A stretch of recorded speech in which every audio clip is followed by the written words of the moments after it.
pas dégueulasse, c'est juste malade. J'ai 20 secondes là, c'est. 20 secondes pour se moucher, c'est vite. Oh my god, je m'étouffe.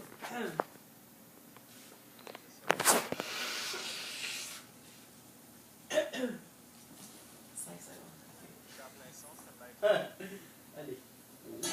On est plus. Ouais.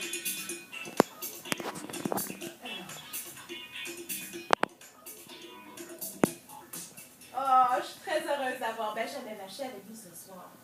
La semaine passée, c'était la fête du Franco-Ontario. Il y a une nouvelle web série dont Benjamin va nous expliquer parce que c'est la petite folie, là. Ça va bien? Ben oui, ça va très bien, ça me fait plaisir d'être là. Ça fait longtemps que j'avais pas eu l'occasion de venir te rendre une petite visite. Mais c'est pour une bonne occasion, figure-toi, parce que eh bien, le 25 septembre, on a lancé du côté de la francophonie. C'est le 25 septembre, c'est le jour des franco-ontariennes et des franco-ontariens. Très belle journée, et puis ça a été vraiment bien célébré. Mais effectivement, eh bien, il fallait marquer le coup. Et puis cette année, ça a été marqué avec le lancement d'une web série que certains ont sans doute vue, parce qu'elle fait le buzz sur Internet. C'est d'abord qui a été lancé, on a essayé de créer un petit peu d'engouement. C'était pour le vendredi 13, ça tombe bien.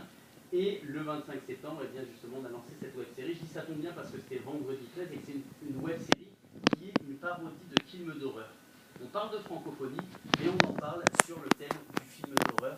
Et on essaye de montrer... Pourquoi le film d'horreur? Eh ben, le film d'horreur, parce que ça peut être une bonne parodie, c'est des bons, on va dire... C'est quelque chose qui nous unit tous, dans la mesure où tout le monde connaît un petit peu les films d'horreur, tout le monde a des références par rapport aux films d'horreur, les zombies, les choses comme ça. Oui. C'est quelque chose que tout le monde connaît, et c'est quelque chose qui est, on va pas dire facile à parodier, mais qui est intéressant de parodier. Oui.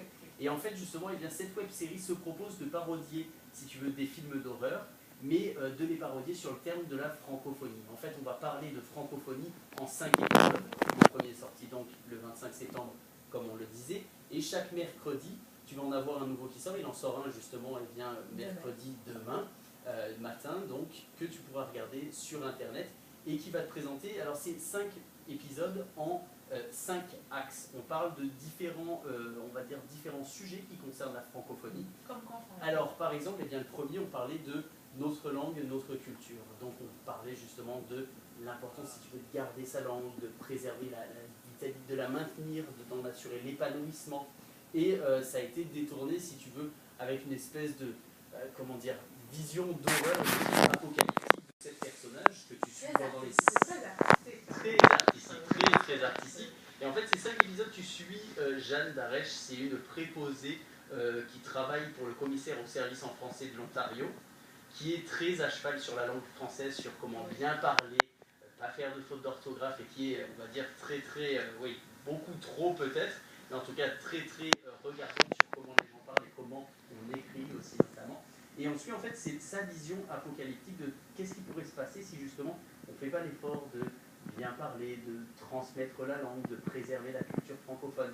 Et donc, dans ce premier épisode, où on parle de notre langue, notre culture, tu te retrouves effectivement dans une espèce de vision apocalyptique où, en 2016, la francophonie a quasiment disparu de l'Ontario, et où tu as une sorte de plan de, comment dire, un plan pour permettre de repeupler en gros la francophonie, c'est-à-dire on attrape les quelques francophones qui restent comme pour dans un film d'horreur. Exactement, pour s'assurer qu'ils se reproduisent et puis que tu repeuples un petit peu la francophonie. Alors c'est vrai qu'il faut regarder ça au second degré, hein. C'est fait pour être drôle, mais je peux t'assurer que le premier épisode était absolument réussi.